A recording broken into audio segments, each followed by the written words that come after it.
Time now for Inside Out as we're joined by SNY NFL insider Ralph Vacchiano. And Ralph, how much of a game changer could it be for this organization if Chris Johnson follows through on the idea of changing the structure of the head coach and GM, reporting to him separately?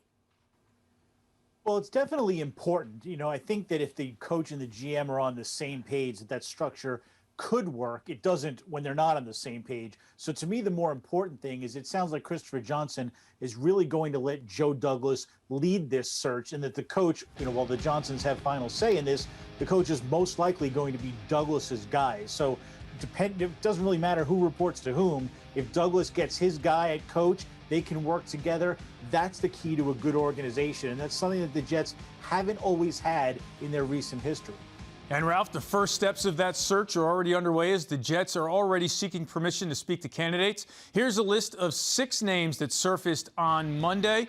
As we take a look here, Eric Bieniemy, obviously the very well-known and popular choice. Which name do you find most interesting on that list?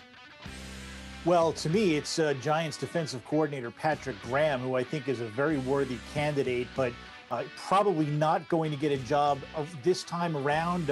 It's his first year with a lot of success as a defensive coordinator, which definitely makes him attractive to other teams. Usually it takes a few cycles. I wouldn't completely rule him out because we all would have ruled out Joe Judge a year ago before the Giants hired him. So anything can happen. But what makes that really interesting to me is I remember back when the then Washington Redskins were trying to take a Giants defensive coordinator for their head coach back in 2008. They wanted Steve Spagnuolo, and the Giants decided he was too valuable. They made a point of really boosting his salary and giving him a sweetheart contract to turn down that job and stay with the Giants.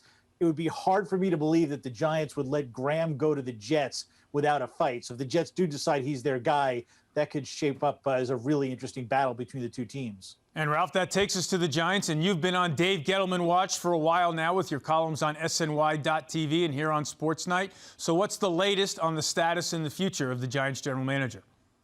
Yeah, Dave Gettleman is going to be back for his 4th season as the Giants general manager. It is really no surprise. I know a lot of fans and media members wanted or were expecting a change, maybe wanted him out, but inside the organization, there has never been any indication that they were headed in that direction. This season may have been 6-10. I understand that Gettleman's record is 15-33 overall, but inside the organization, there's been nothing but optimism this season. He was told his batting average had to increase. He responded with an excellent draft, an outstanding free agency, getting James Bradbury, Blake Martinez, Logan Ryan, Graham Gano, and he has ownership believing that they are finally headed in the right direction. So they haven't officially announced it yet, but from what I'm told, they see absolutely no reason to make a change.